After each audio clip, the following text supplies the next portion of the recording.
เปลี่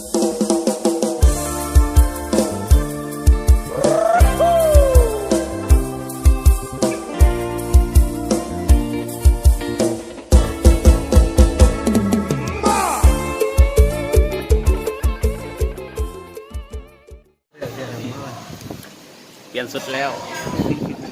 เปลี่ยนสุดแล้วแวะเติมพลังก่อนขึ้นเขานะครับกองทัพต้องเดินด้วยท้องบุกพิชิตเขาเขาเหี่ยกัดเขาเหี่ยเราคงจะนำตกกระทิงน้ำตกกระทิงน่าจะแม่นเขากระทิงอุทยานแห่งชาติเขาชี้จะกุดน้ำตกกระทิงนะครับวันนี้จะพิชิตชั้น9ได้หรือเปล่าแต่ว่าเขาในรีวิวเขาว่าขึ้นได้ถึงชั้น8นะครับจุดสวยที่สุดครับถ่ายกินเขากันต้องทับเติมด้วยท้องมาแล้วก้าวลุยได้ไข่เจียวนะครับแบบพริกแกงไข่แดงแกงกวางมาเด้อพี่น้องจวดจัดมาโอ้ยกินเขากินเขากิน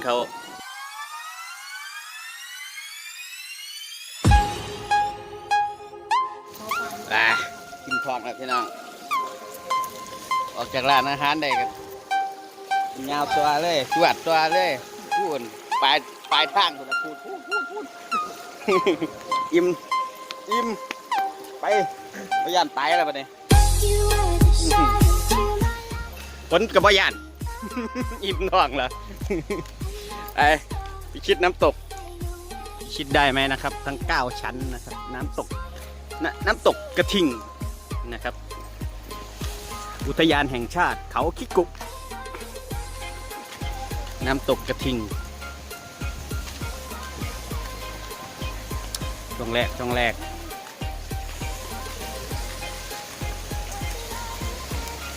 ว่าจะสิลองเพลงใดดีขึ้นเขาฝนตกพอดีพี่น้องเอ้ย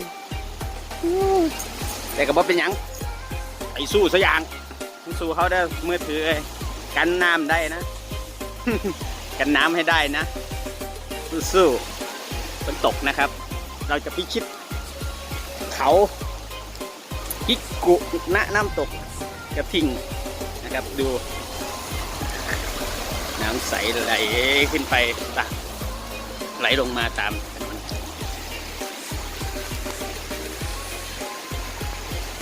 ได้บรรยากาศบุกฝนไม่กลัวเราขาลุยอยู่แล้วขาลุยอยู่แล้ว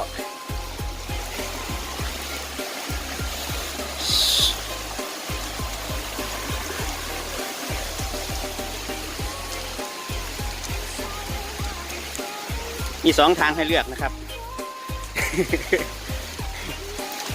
จะเดินทางเรียบหรือเป็นขั้น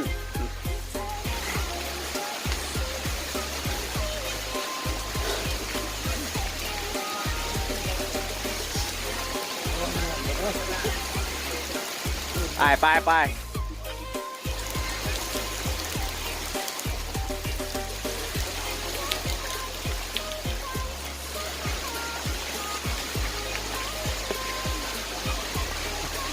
ฝนตก มาทั้งทีก็ฝนตกมาชมความสวยงามของน้ำตกชั้นแรกกันนะครับ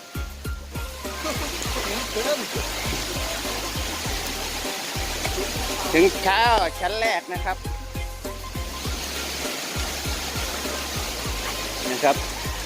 น้ำตกชั้นแรก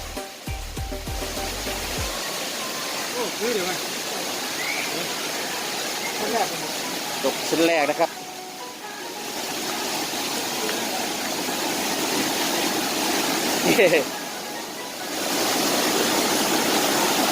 ดูความสวยงามของน้ำตกชั้นแรกนะครับ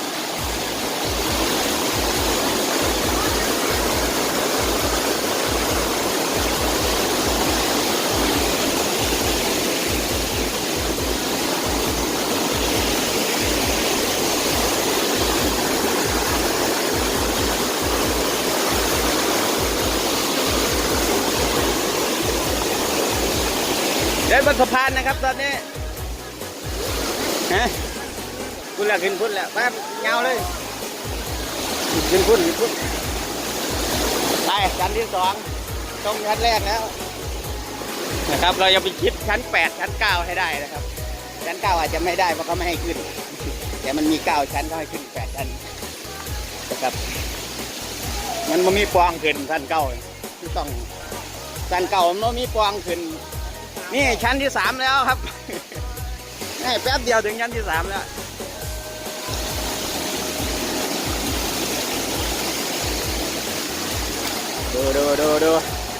ดูนะครับความสวยงามนะครับ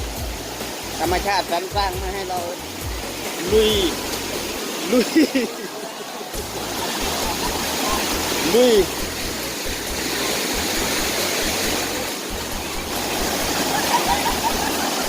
โอ้ยสาวๆเล่นน้ำกันไปต่อทุกคนจะตกฟ้าจะร้องเย็บสุรศักดิ์ก็ยังฉายไปต่อ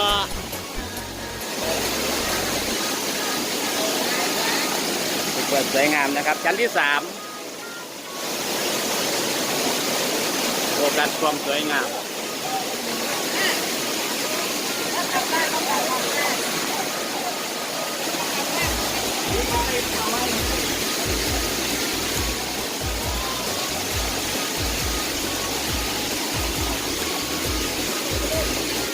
ยังไงเราก็จะพิชิตให้ได้นะครับไปต่อนะครับเราไม่กลัว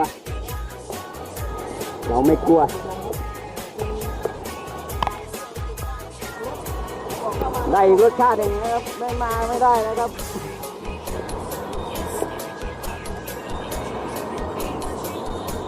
จะไปดูชั้นที่สวยงามให้ได้นะครับแล้วก็ส่องลงมาชั้น1นะครับดูเอาวันนี้บอกครับไปเรื่อยๆครับ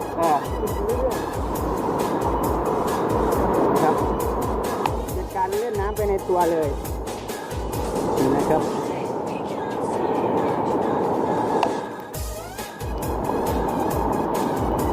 เป็นความงาม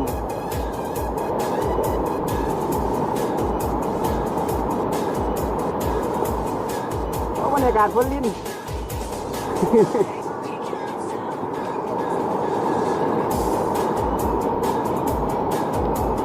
ไม่มีปลานะครับ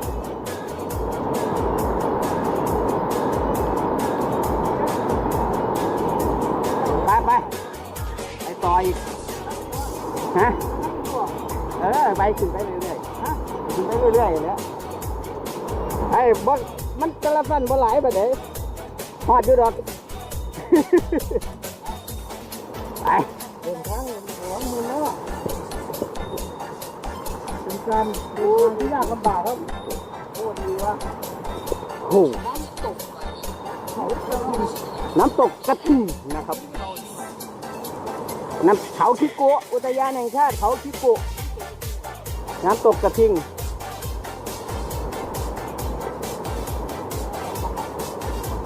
เร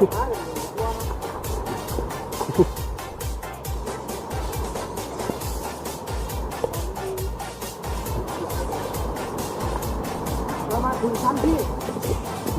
ไหนได้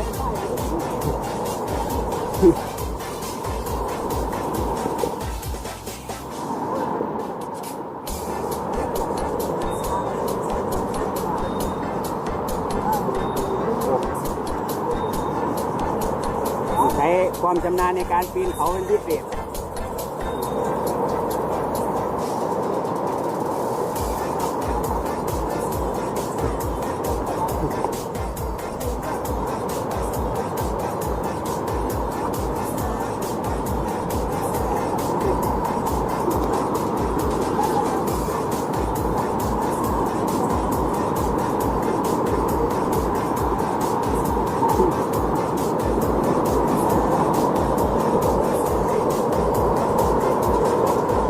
ความงามของชั้นนี้นะครับไม่รู้ว่าชั้นไหน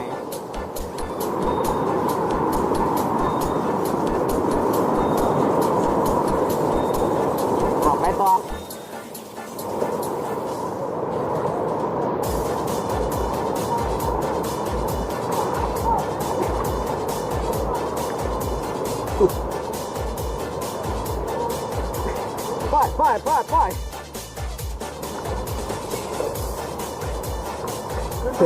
3-4แล้วนะครับ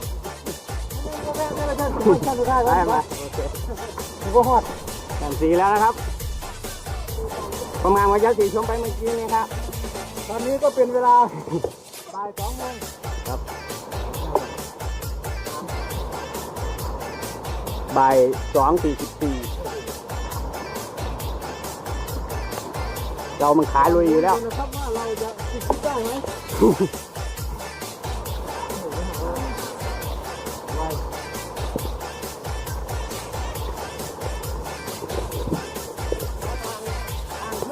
ตามผมมาแล้วทำไมข้ามมาเลย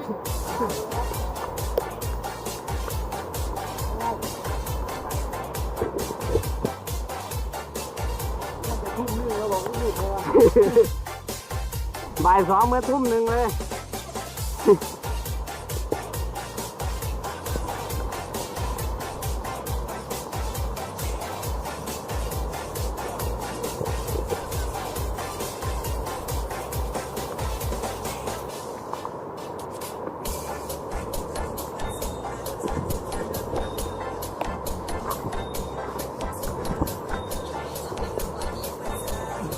มืด ชั้น 4นะครับยังไม่ถึงชั้น 5นะครับ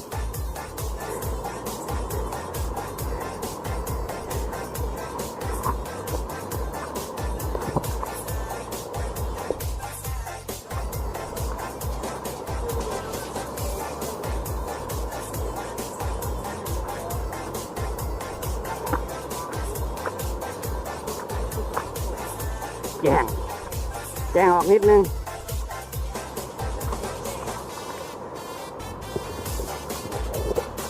เริ่มจะสูงแล้วครับแสงสว่าง2 ถึงแล้วดุดปลาเมื่อกี้นี่ครับ3-4-5ครับผม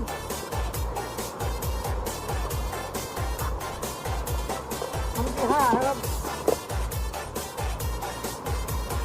ถึงแล้วครับน้ำตกชั้นที่ 5ตรงไหนลึก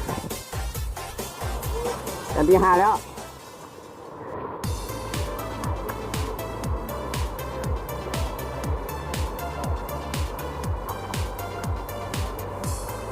เป็นยังไงครับเราจะไปกันต่อ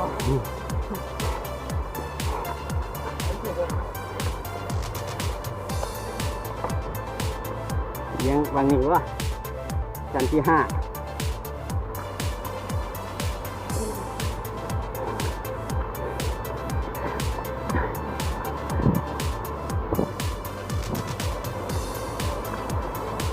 มันคือการ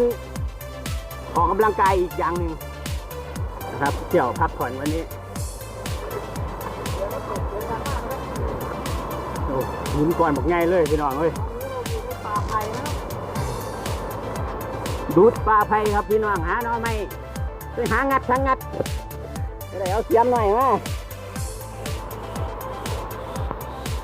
เสียมมาได้งัดทั้งงัดเลยนี่หน่อไม้วะเนาะ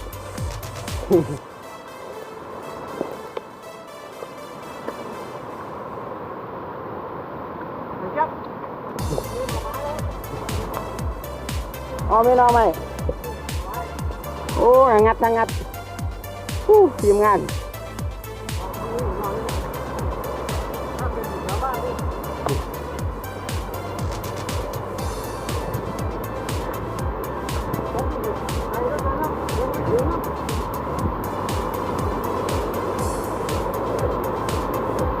ก็จะมีน้ำตกตามกอไผ่นะครับชั้นที่ 5ยังไม่ถึงชั้นที่ 6นะครับ